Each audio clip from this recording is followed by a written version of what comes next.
Assalamualaikum warahmatullahi wabarakatuh. Siapa sebenarnya Umar bin Khattab? Mengapa namanya begitu kuat terpatri dalam sejarah Islam sebagai simbol keadilan dan kekuatan? Bagaimana mungkin seorang lelaki yang awalnya sangat membenci Nabi Muhammad SAW dan Islam justru menjadi pilar terkuat dakwah setelah masuk Islam? Untuk memahami sosok ini, kita harus kembali ke masa sebelum cahaya iman masuk ke dalam dadanya, ketika ketegasannya digunakan untuk mempertahankan tradisi jahiliyah, bukan membela tauhid. Inilah kisah awal seorang Umar bin Khattab yang keras bukan karena benci, tapi karena keyakinan yang keliru. Mari kita masuk ke dalam kisah lengkapnya. Umar bin Khattab lahir sekitar 13 tahun setelah tahun gajah di tengah-tengah suku Quraisy Bani Adi, salah satu cabang bangsawan yang disegani di Makkah.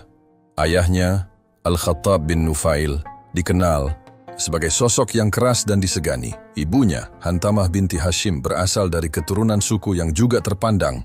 Sejak kecil, Umar telah dibentuk dalam lingkungan yang kaku, disiplin, dan sangat menjunjung tinggi kehormatan serta adat istiadat Arab.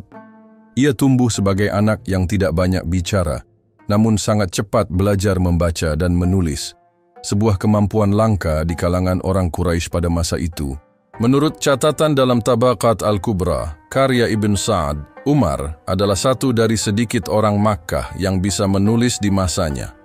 Keunggulan intelektual Umar tidak berhenti di situ. Ia juga dikenal gemar berpidato, menghafal silsilah-silsilah, suku, dan memiliki bakat diplomasi yang luar biasa. Karena kepiawaiannya itu, ia sering diutus sebagai juru damai oleh kaumnya dalam perselisihan antar kabilah. Di sisi lain, Umar juga aktif dalam perdagangan. Dalam riwayat Al-Isabah Fahata'ad Tamiz Al-Sahabah, karya Ibnu Hajar Al-Asqalani, disebutkan bahwa Umar sering melakukan perjalanan dagang ke Syam dan Yaman, yang memperluas cakrawala berpikirnya, karena ia menyaksikan langsung sistem hukum, pemerintahan, dan budaya berbagai bangsa. Namun wawasan luas tidak serta-merta membuat hatinya lunak terhadap Islam. Justru sebaliknya, Umar menjadi penentang paling keras terhadap dakwah Nabi Muhammad SAW. Dalam masa awal kenabian, Umar menganggap ajaran Islam sebagai ancaman bagi kehormatan Quraisy. Ia melihat Islam sebagai pembawa perpecahan, sebab ia menyaksikan banyak keluarga terbelah hanya karena keimanan seseorang. Ia marah saat melihat budak dan orang lemah dikuatkan oleh kalimat tauhid, karena hal itu mengguncang sistem hierarki sosial yang selama ini dijunjung tinggi. Sikap keras Umar terhadap Islam bukan karena sekadar benci, tetapi karena keyakinannya bahwa ia sedang membela tatanan yang diwariskan oleh leluhur. Dalam benaknya, Muhammad telah menghina para dewa, merusak kesatuan suku, dan membawa ajaran yang tidak masuk akal. Umar bukan orang yang asal membenci. Ia berpikir logis menurut kerangka pemahaman jahiliyahnya. Dalam sirah Ibnu Hisham, diriwayatkan bahwa Umar pernah berkata, "Kami mengikuti agama nenek moyang kami karena itulah yang kami yakini benar." Sebagai seorang bangsawan Quraisy yang berwibawa, Umar juga pernah ikut menyiksa para sahabat Nabi yang dianggap membangkang. Salah satu kisah yang masyhur adalah keterlibatannya dalam penyiksaan terhadap Bani Yasir, termasuk Sumayyah, wanita pertama yang mati syahid dalam Islam. Disinilah terlihat bahwa Umar bukan sekadar penonton dalam penindasan, ia bagian dari sistem yang menciptakan tekanan terhadap umat Islam awal. Kondisi masyarakat saat itu memang mendukung sikap seperti Umar. Dalam Quran Surat Al-Furqan ayat 68-69, Allah Subhanahu wa Ta'ala menggambarkan kondisi masyarakat jahiliyah yang terbiasa dengan pembunuhan dan perzinahan, serta pengingkaran terhadap tauhid, dan orang-orang yang tidak menyembah Tuhan selain Allah, dan tidak membunuh jiwa yang diharamkan oleh Allah kecuali dengan hak, dan tidak berzina. Siapa yang melakukan hal demikian akan mendapatkan dosa yang besar. Ayat ini menjelaskan norma-norma rusak yang telah mendarah daging dalam masyarakat Arab waktu itu, yang juga diyakini oleh Umar sebelum hidayah datang. Nabi Muhammad SAW tidak tinggal diam terhadap sikap keras Umar. Justru dalam banyak riwayat disebutkan, beliau berdoa agar Allah Subhanahu wa Ta'ala memberikan hidayah kepada dua tokoh kuat Quraisy, Umar bin Khattab atau Abu Jahal. Dalam hadis riwayat Tirmidzi disebutkan, Ya Allah, kuatkanlah Islam dengan salah satu dari dua Umar. Umar bin Khattab atau Amr bin Hisham, Abu Jahal. Doa itu menjadi isyarat bahwa kekuatan dan ketegasan Umar, jika disalurkan kepada Islam, akan menjadi aset besar bagi umat. Umar yang begitu teguh memegang kepercayaan nenek moyang, lambat laun menjadi gelisah dengan perkembangan Islam yang tak bisa dibendung.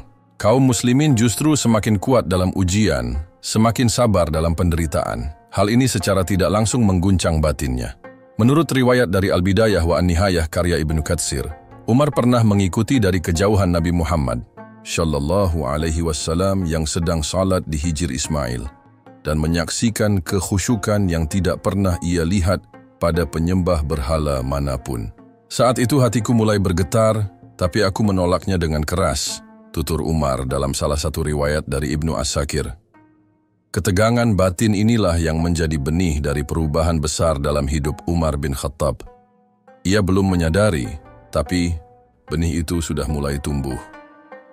Bahkan para sahabat kala itu, seperti Hamzah bin Abdul Muthalib dan Abu Bakar Ash-Shiddiq, menyimpan harapan bahwa Umar bisa berubah. Tapi perubahan itu belum datang, setidaknya belum di bab ini. Pada titik ini Umar masih menjadi penjaga keras tradisi Quraisy, masih menjadi lelaki yang melotot jika mendengar ayat Al-Quran, dan masih menjadi ancaman nyata bagi kaum muslimin. Namun seperti yang dicatat dalam banyak kitab sejarah, kebencian yang mendalam seringkali menjadi cermin dari hati yang paling dekat dengan kebenaran. Karena hanya orang yang peduli dan berpikir yang bisa berubah dengan tajam. Dalam catatan sejarah Islam, jarang ada tokoh sekeras Umar yang pada akhirnya justru menjadi pelindung terbesar agama yang pernah ia musuhi. Pagi itu, amarah Umar membuncah. Ia berjalan dengan langkah keras, tangannya mengepal erat, dan sorot matanya tajam menatap jalan berdebu kota Makkah. Di balik sorban yang melilit kepalanya, ia telah menanam tekad yang tak bisa dibendung. Darah harus tumpah dan Islam harus dihentikan sampai ke akar. Targetnya jelas, Nabi Muhammad Shallallahu Alaihi Wasallam. Menurut riwayat dalam sirah Ibnu Hisham dan juga dicatat oleh Ibnu Katsir dalam Al-Bidayah wa An-Nihayah, Umar pada hari itu telah menghunus pedangnya di tengah jalan menuju rumah Nabi Muhammad Shallallahu Alaihi Wasallam. Ia bahkan dengan lantang mengatakan kepada siapapun yang bertanya, "Aku hendak membunuh Muhammad yang telah memecah belah Quraisy dan menghina agama leluhur kita." Namun takdir memiliki rute lain untuk Umar. Di jalan ia berpapasan dengan Nuaim bin Abdullah, seorang muslim yang menyembunyikan keimanannya. Nuaim menyadari rencana Umar, berpikir cepat dan berkata, "Wahai Umar, mengapa tidak engkau urus dahulu keluargamu sendiri yang sudah murtad dari agama nenek moyangmu?" Umar terdiam. "Siapa yang kau maksud?" tanyanya. Nuaim menjawab, "Adikmu, Fatimah binti Al-Khattab dan suaminya, Said bin Zaid, telah mengikuti Muhammad." Bagaikan kobaran api disiram minyak, Umar berbalik arah. Kemarahannya beralih bukan lagi kepada Nabi Muhammad Shallallahu Alaihi Wasallam, tetapi kepada darah dagingnya sendiri yang dianggap telah mempermalukan nama keluarganya. Ketika Umar sampai di depan rumah Fatimah, suaranya menggema memanggil dari luar. Di dalam rumah, Fatimah dan suaminya tengah belajar Al-Quran dari seorang sahabat bernama Khabbab bin Al-Arat. Mereka langsung menyembunyikan lembaran mushaf dan Khabbab pun bersembunyi. Umar masuk dengan marah dan tanpa banyak bicara, langsung memukul Said bin Zaid. Fatimah mencoba melerai, namun tangannya pun kena tamparan keras hingga berdarah. "Apakah kalian benar-benar telah keluar dari agama nenek moyang kita?" bentak Umar. Tapi alih-alih gentar, Fatimah menjawab, "Wahai Umar, kami telah masuk Islam. Kami beriman kepada Allah Subhanahu wa Ta'ala dan kepada Rasul-Nya. Lakukanlah apa yang kau mau, kami tidak akan kembali." Umar terdiam. Napasnya berat, matanya menatap wajah adiknya yang berdarah, tapi penuh keteguhan. Ia belum pernah melihat sorot mata seperti itu. Penuh keyakinan, bukan ketakutan. Ada jeda panjang. Umar memalingkan pandangan dan berkata, "Tadi aku dengar kalian membaca sesuatu."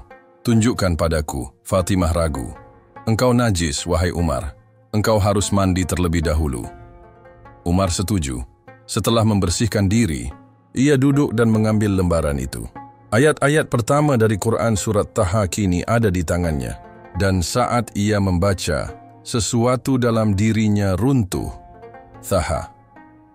Kami tidak menurunkan Al-Quran ini kepadamu agar kamu celaka, tetapi sebagai peringatan bagi orang yang takut kepada Allah. Diturunkan dari Allah yang menciptakan bumi dan langit yang tinggi. Tuhan yang Maha Pemurah, yang bersemayam di atas arsy. Miliknya segala yang ada di langit dan di bumi, serta yang ada di antara keduanya dan yang ada di bawah tanah. Dan jika kamu mengucapkan sesuatu dengan suara keras, maka sesungguhnya Dia mengetahui rahasia dan yang lebih tersembunyi lagi. Dialah Allah, tidak ada Tuhan selain Dia. Dia memiliki nama-nama yang baik, suasana hening, tak ada suara selain detak jantung Umar yang mulai berdetak pelan. Ia membaca ulang beberapa ayat itu. Dahi kerasnya mulai basah oleh peluh. Di luar, sinar matahari merambat pelan ke sela pintu. Di dalam, hati Umar mulai terbuka. Dalam hadis riwayat Tirmidzi disebutkan bahwa Nabi Muhammad SAW pernah berdoa, "Ya Allah, muliakanlah Islam dengan salah satu dari dua Umar, Umar bin Khattab atau Amr bin Hisham." Dan hari itu doa itu dikabulkan. Khabbab bin Al-Arat yang sejak tadi bersembunyi keluar dengan wajah penuh harap. "Bergembiralah wahai Umar, demi Allah, aku berharap engkaulah orang yang didoakan Rasulullah SAW semalam." Aku mendengar beliau berdoa, "Ya Allah, kuatkan Islam dengan salah satu dari dua Umar." Tanpa banyak kata, Umar berdiri. "Tunjukkan aku di mana Muhammad berada," ujarnya. Khabbab dan Fatimah terkejut, tapi tak ingin menyia-nyiakan momen itu. Mereka memberitahu bahwa Nabi Muhammad SAW dan para sahabat sedang berada di rumah Al-Arqam bin Abil Arqam di Bukit Syafa. Umar segera melangkah ke sana. Di rumah Al-Arqam, para sahabat tengah berkumpul dalam khusyuk dan ketakutan. Mereka mendengar langkah kaki berat dari luar. Seorang sahabat mengintip dan berkata, "Umar datang," dan ia membawa pedang. Seketika suasana menjadi tegang. Umar bin Al-Khattab, yang dikenal sebagai musuh besar Islam, kini berdiri di depan pintu rumah. Hamzah bin Abdul Muthalib berkata, "Biar aku yang membukakan pintu. Jika ia datang dengan niat baik, kita sambut. Jika ia datang dengan niat jahat, aku akan memenggalnya dengan pedangnya sendiri." Namun begitu pintu dibuka, Umar langsung masuk dan menatap Nabi Muhammad SAW. Matanya berbeda. Tak lagi merah karena amarah, tapi tenang dan pasrah. "Wahai Rasulullah, aku datang untuk beriman kepada Allah dan Rasul-Nya," ucapnya. Tangis para sahabat pecah. Nabi Muhammad SAW mendekat dan memeluk Umar. Dalam riwayat Al-Bidayah wa An-Nihayah, Ibnu Katsir menuliskan, saat Umar masuk Islam, kaum muslimin pun bertakbir hingga gema suara mereka terdengar di seluruh penjuru Makkah. Sejak saat itu Islam tidak lagi sembunyi-sembunyi.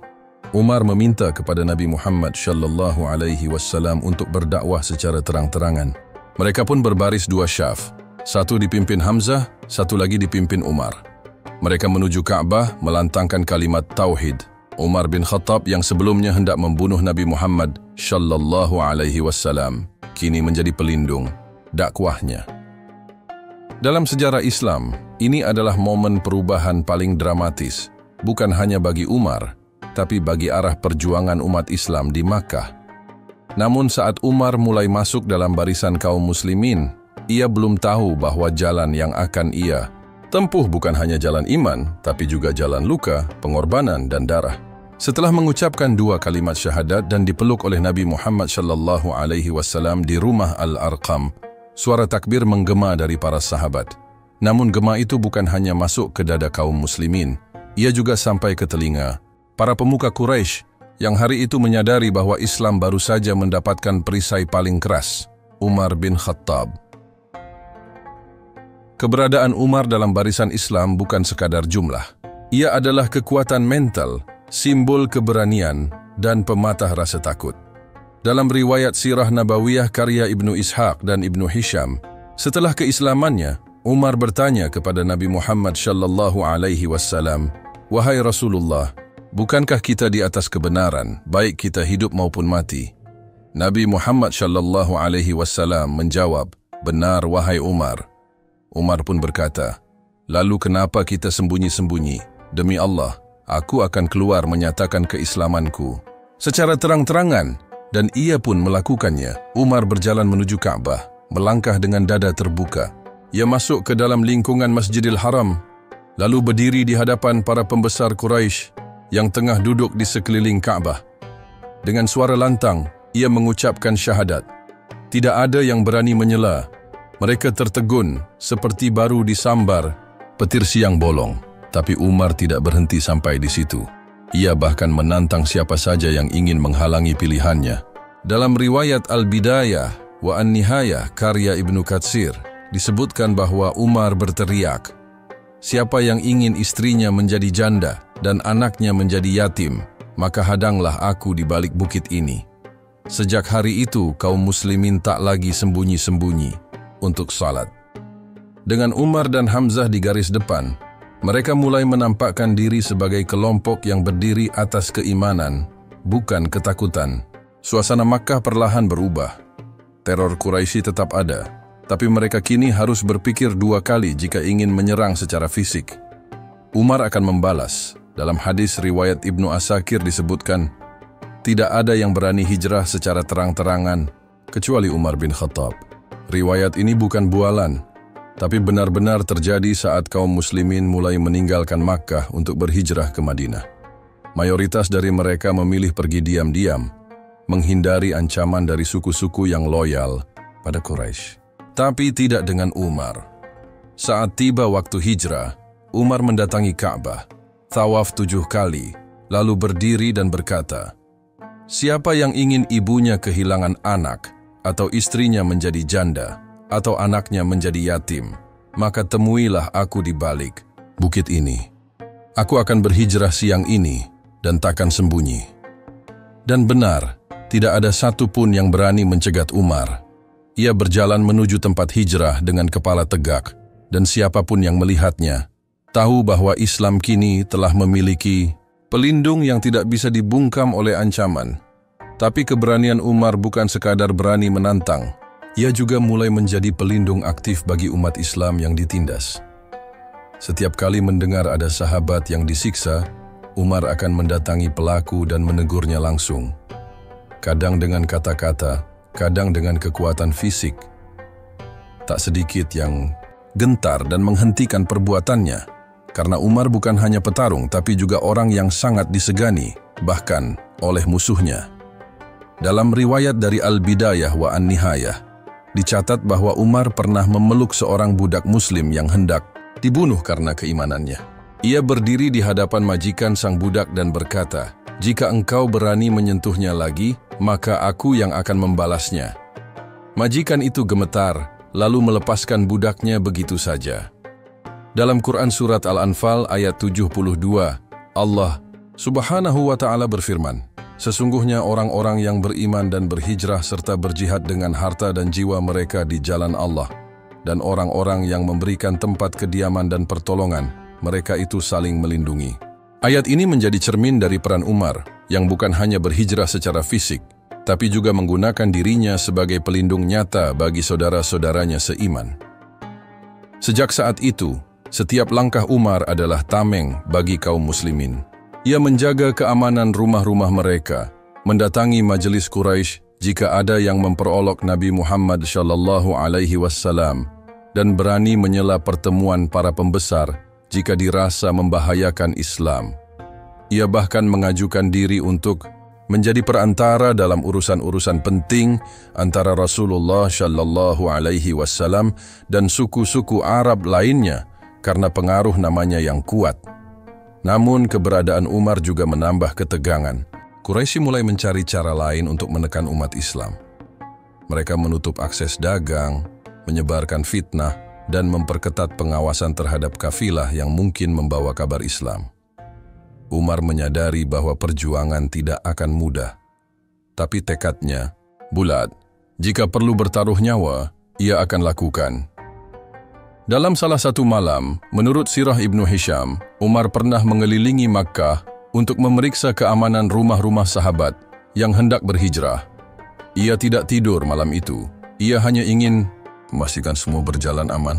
Di ujung malam, ia berdiri sendirian di atas bukit dan berdoa, "Ya Allah, Engkau telah membukakan hatiku untuk menerima Islam. Maka jangan cabut keberanian ini dariku. Jadikan aku pelindung bagi saudara-saudaraku, sebagaimana dahulu aku menjadi musuh bagi mereka." Umar tidak berubah dari segi keberanian, tapi hatinya telah berganti arah. Keberanian yang dahulu ditujukan untuk menindas, kini menjadi perisai bagi yang ditindas. Dan dari semua sahabat Nabi Muhammad SAW, tidak ada yang bisa berdiri sedekat Umar dalam menyuarakan kebenaran tanpa gentar. Namun perjuangan masih panjang, umat Islam belum merdeka, hijrah baru saja dimulai, dan Makkah masih dalam cengkeraman jahiliyah. Umar telah berdiri tegak dan tanpa ragu di tengah gejolak Makkah. Tapi apakah pedangnya saja cukup menghadapi makar kaum Quraisy yang kini diam-diam menyusun strategi besar? Umar bin Khattab bukan hanya sahabat yang dekat secara fisik dengan Nabi Muhammad SAW, tapi juga dekat dalam pemikiran dan ketajaman intuisi. Banyak pendapat Umar yang kemudian diabadikan dalam wahyu Al-Quran. Salah? Satu contoh paling awal adalah ketika Umar menyarankan agar perempuan memakai hijab setelah istri-istri Nabi Muhammad SAW sering dikunjungi orang dari luar. Tak lama kemudian, turunlah perintah berhijab dalam Quran surat Al-Ahzab ayat 53. Namun satu yang paling terkenal adalah pandangannya tentang larangan mendekati istri di malam puasa. Pada awalnya, kaum muslimin dilarang melakukan hubungan suami istri saat malam Ramadan. Namun Umar pernah melakukannya, lalu datang kepada Nabi Muhammad SAW dengan rasa bersalah. Umar berkata, "Ya Rasulullah, aku celaka malam ini." Rasulullah SAW bertanya, "Apa yang terjadi?" Umar menjawab, "Aku telah mendekati istriku di malam puasa." Maka turunlah Quran surat Al-Baqarah ayat 187 yang membolehkan hubungan suami istri di malam Ramadan, sekaligus menjadikan pengakuan Umar sebagai sebab turunnya ayat. "Dihalalkan bagi kamu pada malam hari bulan puasa bercampur dengan istri-istrimu.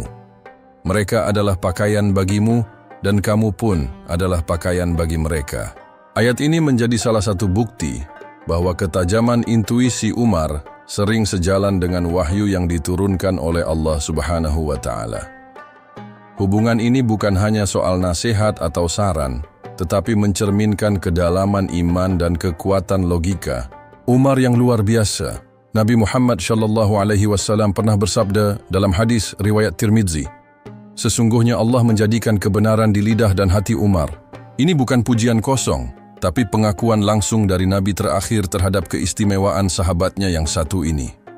Selain urusan hukum, Umar juga berdiri di garis terdepan dalam setiap perang besar bersama Nabi Muhammad SAW. Dalam Perang Badar, Umar memimpin salah satu sayap pasukan. Ia berperang dengan gagah berani dan menyaksikan bagaimana pertolongan Allah Subhanahu wa Ta'ala turun melalui para malaikat. Dalam hadis riwayat Bukhari dan Muslim disebutkan bahwa pada Perang Badar, kaum muslimin hanya berjumlah sekitar 300 orang melawan 1.000 pasukan Quraisy. Dalam kondisi seperti itu, Umar tidak mundur. Ia berdiri sejajar dengan Abu Bakar, Ali, dan Hamzah, memegang pedangnya sambil menunggu komando dari Nabi Muhammad SAW. Setelah kemenangan Badar, muncul perdebatan besar tentang nasib para tawanan Quraisy. Sebagian sahabat, termasuk Abu Bakar, menyarankan untuk membebaskan mereka dengan tebusan. Tapi Umar berbeda. Ia berkata dengan tegas, "Wahai Rasulullah, mereka adalah pembesar-pembesar Quraisy yang selama ini menyiksa kita. Biarkan aku memenggal leher mereka." Ia bahkan menunjuk salah satu tawanan dan berkata, "Izinkan aku memenggalnya, itu adalah kerabatku sendiri." Nabi Muhammad SAW pada awalnya mengikuti pendapat Abu Bakar, namun kemudian turun wahyu dari Allah Subhanahu wa Ta'ala dalam Quran Surat Al-Anfal ayat 67-69 yang menegur keputusan itu. Tidak patut bagi seorang Nabi mempunyai tawanan sebelum ia benar-benar melumpuhkan musuhnya di muka bumi. Dalam tafsir Ibnu Katsir dijelaskan bahwa ayat ini memperkuat kebenaran pandangan Umar dalam urusan strategi militer. Begitulah Umar, tajam dan tanpa kompromi, tapi ketajamannya bukan tanpa hikmah. Ia tidak keras karena dendam, tapi karena ingin melindungi umat Islam dan memutus rantai kezaliman dari akarnya. Ketika perang lain datang, Uhud, Khandaq, dan Hunain, Umar selalu berada di sisi Nabi Muhammad SAW. Ia pernah terluka, pernah dikepung, dan pernah salah perhitungan, tapi tidak pernah mundur. Dalam perang Khandaq, saat kaum muslimin menggali parit untuk menghadang pasukan konfederasi, Umar mengangkat batu besar yang tak sanggup diangkat banyak orang. Ia bekerja tanpa lelah, siang dan malam, sambil terus menjaga keamanan Nabi Muhammad SAW. Ketika kaum Quraisy mencoba memprovokasi dengan mengirim utusan untuk menggoyahkan iman kaum muslimin, Umar berdiri paling depan untuk menjawab tantangan mereka. Ia berkata dengan lantang, "Kami tidak akan menyerahkan Rasulullah kepada kalian, bahkan jika kami harus kehilangan nyawa kami." Kedekatan Umar dengan Nabi Muhammad SAW juga terlihat dalam setiap musyawarah. Dalam perang maupun damai, Umar tidak ragu menyampaikan pandangannya, bahkan ketika berbeda dengan mayoritas. Dan Nabi Muhammad SAW tidak pernah menegurnya secara kasar. Justru dalam banyak kasus, beliau membenarkan Umar. Ini membuktikan betapa besarnya kepercayaan Rasulullah terhadap pemikiran sahabatnya yang satu ini. Hubungan ini juga bersifat spiritual. Dalam hadis riwayat Bukhari, Nabi Muhammad SAW bersabda, "Wahai Ibnu Khattab, demi zat yang jiwaku berada di tangannya, tidaklah setan menjumpaimu di suatu jalan melainkan ia akan mencari jalan lain yang bukan engkau lewati." Ini adalah bentuk pengakuan tertinggi, bahwa ketegasan Umar membuat setan pun takut. Tapi meski kedekatan itu kuat, Umar tetap rendah hati. Ia tidak pernah menyombongkan pendapatnya yang sejalan dengan wahyu atau keberaniannya di medan perang. Ia selalu menempatkan dirinya sebagai hamba Allah Subhanahu wa Ta'ala yang penuh kekurangan dan sebagai pengikut Rasul yang tak ingin mendahului gurunya. Bahkan dalam doa-doanya, Umar selalu mengatakan, "Ya Allah, matikan aku di jalan-Mu," dalam keadaan mengikuti Nabi-Mu. Kehidupan Umar bersama Nabi Muhammad SAW adalah cerminan kemitraan antara kekuatan dan hikmah, antara keberanian dan bimbingan wahyu. Ia bukan hanya pengawal, bukan hanya penasihat, tapi bagian dari jantung perjuangan Islam. Ketika Rasulullah SAW wafat dan kepemimpinan beralih kepada Abu Bakar As-Siddiq, Umar tetap berada di sisi sahabat terdekatnya itu. Kali ini sebagai peneguh dan pelindung umat yang baru saja kehilangan cahaya utamanya. Namun, waktu berjalan cepat dan usia Abu Bakar tak panjang.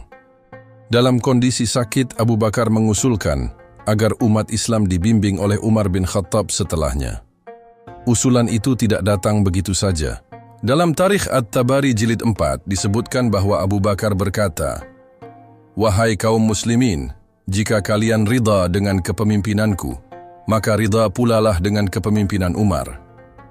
Meski ada yang khawatir dengan ketegasan Umar, Abu Bakar menegaskan, "Apa yang kalian lihat keras darinya, itu karena aku masih hidup. Jika aku telah wafat, ia akan melunak." Dan benar, sejarah mencatat ketegasan itu melunak oleh air mata dan rasa tanggung jawab yang mendalam. Umar menerima amanat sebagai khalifah kedua, bukan dengan bangga, tapi dengan rasa takut yang mengguncang dada.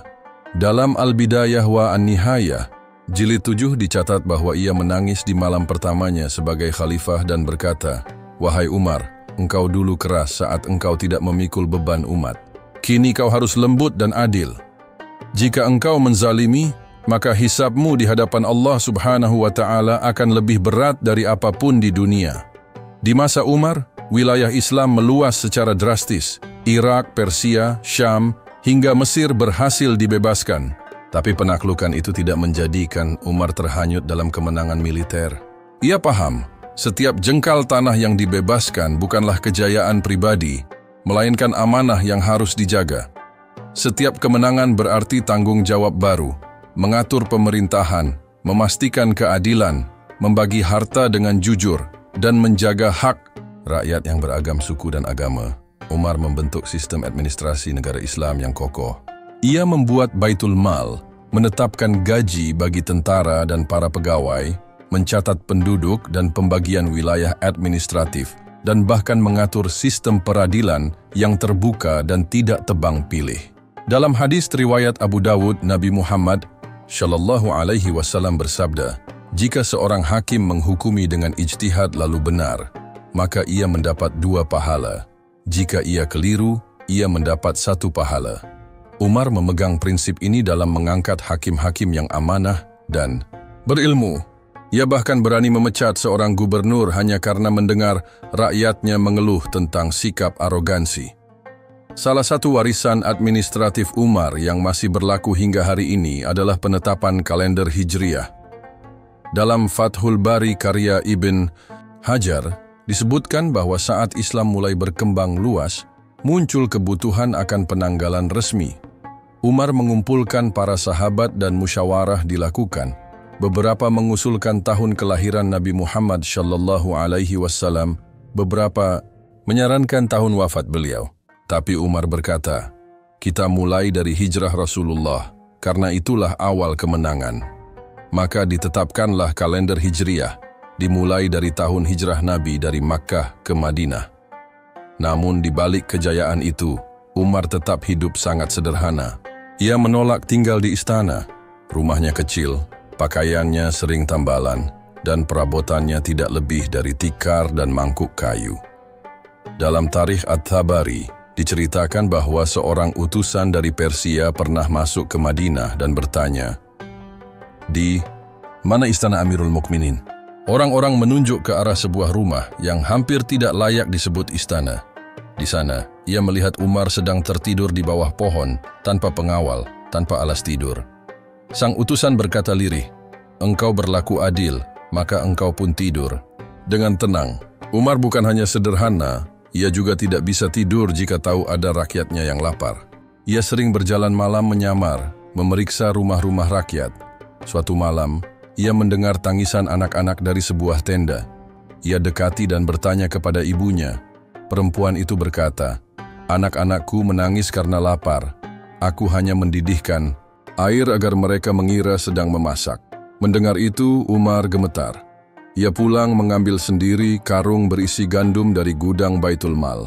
Ketika ajudannya menawarkan bantuan membawa, Umar berkata, "Apakah engkau akan memikul dosaku di hari kiamat?" Ia membawa sendiri karung itu, memasak makanan untuk keluarga tersebut, dan duduk menunggu anak-anak itu kenyang sambil tersenyum. Setelah itu, ia berkata pelan, "Hari ini Umar hampir tidak menjadi manusia."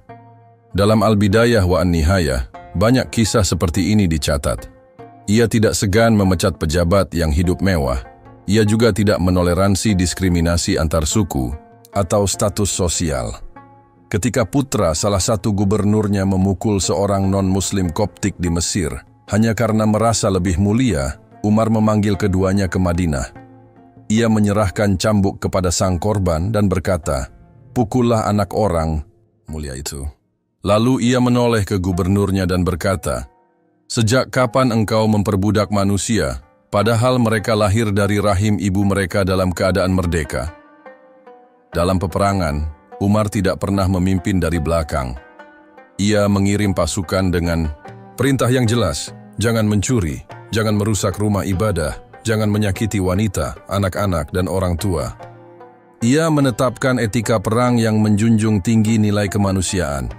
Bahkan kepada musuh ia bersikap adil. Tapi semua ketegasan itu dibasahi oleh air mata. Umar sering menangis di mihrab saat salat malam. Ia merasa takut jika tidak mampu memimpin dengan adil. Ia pernah berkata, "Andai ada seekor keledai yang tersandung di Irak, aku takut Allah akan menanyaiku, mengapa engkau tidak meratakan jalan untuknya, wahai Umar?" Saat Umar sering menangis di mihrab pada malam-malam yang sunyi di bawah langit Madinah yang tenang, ia bukan hanya pemimpin besar dengan ketegasan yang menggentarkan dunia, tapi juga hamba Allah Subhanahu wa Ta'ala yang takut jika seekor keledai saja tersandung dan ia tidak tahu, lalu ditanya di hari kiamat. Umar tidak melihat dirinya sebagai sosok besar. Ia melihat dirinya sebagai penjaga amanah yang bisa sewaktu-waktu kehilangan kepercayaan Rabb-nya. Tapi ia tidak tahu bahwa mihrab tempatnya bersujud akan menjadi saksi darah terakhir yang menutup era emas yang tidak akan pernah terulang dalam sejarah umat. Pagi itu, subuh menjelang, Masjid Nabawi sudah dipenuhi barisan kaum muslimin. Umar bin Khattab seperti biasa maju ke depan, menjadi imam. Suaranya lantang, bacaannya tenang, tapi di tengah kekhusyukan itu, dari balik syaf, seorang budak Majusi bernama Abu Lu'lu'ah menyelinap mendekat. Dalam Sahih Bukhari Kitab Al-Maghazi dan hadis riwayat Bukhari Muslim disebutkan bahwa ia membawa belati 2 mata yang diracuni. Tanpa banyak kata, ia menikam Umar bin Khattab sebanyak 3 tikaman keras ke bagian perut dan bawah pusarnya. Takbir terhenti. Suara barisan pecah. Umar jatuh bersimbah darah. Ia sempat menarik tangan Abdurrahman bin Auf dan menyuruhnya maju menjadi imam. Sementara itu, para sahabat menangkap Abu Lu'lu'ah dan ia bunuh diri setelah itu. Umar terbaring lemah. Luka itu dalam, darah mengucur deras. Ia dibawa ke rumahnya. Dalam keadaan antara sadar dan tidak, ia berkata lirih, "Apakah aku yang menjadi imam?" Mereka menjawab, "Ya." Umar tersenyum pelan. Alhamdulillah, tidak ada kelalaian dalam urusan salat. Masa kritis itu berlangsung beberapa hari. Umar merasakan sakit yang luar biasa. Namun di sela-sela sakitnya, ia masih memikirkan umat. Ia membentuk tim syura untuk memilih khalifah setelahnya. Dalam sirah Ibnu Katsir, disebutkan bahwa Umar menunjuk 6 orang sahabat, Utsman bin Affan, Ali bin Abi Thalib, Abdurrahman bin Auf, Sa'ad bin Abi Waqqash, Zubair bin Awam, dan Thalhah bin Ubaidillah. Ia berkata, "Pilihlah salah satu di antara kalian dalam waktu 3 hari. Jika ada 2 pendapat, maka Abdurrahman bin Auf yang jadi penentunya." Keputusan itu disampaikan sambil menahan nyeri yang luar biasa. Umar tidak ingin kepemimpinan jatuh ke tangan orang yang salah. Ia tahu bahwa fitnah akan datang, dan hanya orang-orang yang telah disaksikan keimanannya oleh Nabi Muhammad Shallallahu Alaihi Wasallam yang pantas melanjutkan. Di sisi lain, Umar memanggil anaknya, Abdullah bin Umar, dan berkata, "Pergilah ke rumah Aisyah. Mintalah izin agar aku bisa dimakamkan bersama 2 sahabatku." Abdullah pun pergi ke rumah Siti Aisyah, istri Rasulullah Shallallahu Alaihi Wasallam. Ia mengetuk pintu dengan wajah murung. Aisyah tahu, waktunya hampir tiba. Abdullah berkata, "Ayahku Umar bin Khattab mengirim salam kepadamu dan meminta izin jika ia wafat, bolehkah ia dimakamkan di samping Nabi Muhammad Shallallahu Alaihi Wasallam dan Abu Bakar As-Siddiq?" Siti Aisyah diam. Lalu dengan air mata mengalir, ia menjawab, "Aku sudah menyiapkan tempat itu untuk diriku, tapi aku relakan untuk Umar." Ketika Abdullah kembali dan menyampaikan jawaban itu, Umar menangis. Ia berkata, "Tidak ada hal yang lebih penting bagiku selain itu. Jika aku wafat, kuburkanlah aku di sana. Tapi jika beliau berubah pikiran, kuburkan aku di makam kaum muslimin biasa." Umar semakin lemah. Dalam setiap napasnya, ia meminta agar dikafani dengan pakaian seadanya. Ia berkata, "Jangan beri kain baru untuk tubuh yang telah berdosa ini." Ketika orang-orang menangis di sekelilingnya, Umar menoleh, "Jangan tangisi aku. Tangisilah diri kalian sendiri jika amanah ini tidak kalian jaga." Saat ajal semakin dekat, seseorang membacakan sabda Nabi Muhammad Shallallahu Alaihi Wasallam, "Jika ada nabi setelahku, maka itu adalah Umar bin Khattab." Hadis riwayat Tirmidzi ini terdengar lirih di telinga Umar. Ia hanya menoleh pelan dan berkata, "Cukuplah aku menjadi sahabat Rasulullah. Itu sudah lebih dari cukup." Setelah beberapa hari, Umar menghembuskan napas terakhir. Seluruh Madinah menangis. Tangisan itu tidak hanya karena kepergian seorang khalifah, tapi karena mereka kehilangan pelindung, pemimpin, dan teladan. Jenazah Umar dibawa ke Masjid Nabawi. Dengan penuh kehormatan, ia disalatkan. Kemudian dikuburkan di samping dua sahabatnya, Nabi Muhammad SAW dan Abu Bakar Asy-Siddiq. Tanah ditimbun perlahan. Mihrab tempat Umar sering menangis kini sepi. Tapi di hati umat Islam, sosok itu tetap hidup. Dalam setiap hukum yang adil, dalam setiap pemimpin yang menolak kemewahan, dalam setiap penjaga malam yang mengingat rakyatnya, ada bayang-bayang Umar bin Khattab. Umar menutup sebuah era para pemimpin yang tidak haus kekuasaan, yang takut kepada hisab meski memegang separuh dunia. Ia tidak meminta dikenang, tapi sejarah tak bisa melupakannya. Ia tidak mencari kemuliaan, tapi Allah Subhanahu wa Ta'ala memberikannya. Demikian kisah Umar bin Khattab, sang penegak keadilan yang hidupnya ditutup dengan sujud dan pengabdian. Semoga kisah ini menambah iman dan kecintaan kita pada sejarah Islam. Jangan lupa subscribe, like, dan bagikan video ini agar semakin banyak yang mengenal sosok luar biasa ini. Hanya di channel Lauhul Mahfudz, karena sejarah bukan untuk dilupakan, tapi untuk diteladani. Wassalamualaikum warahmatullahi wabarakatuh.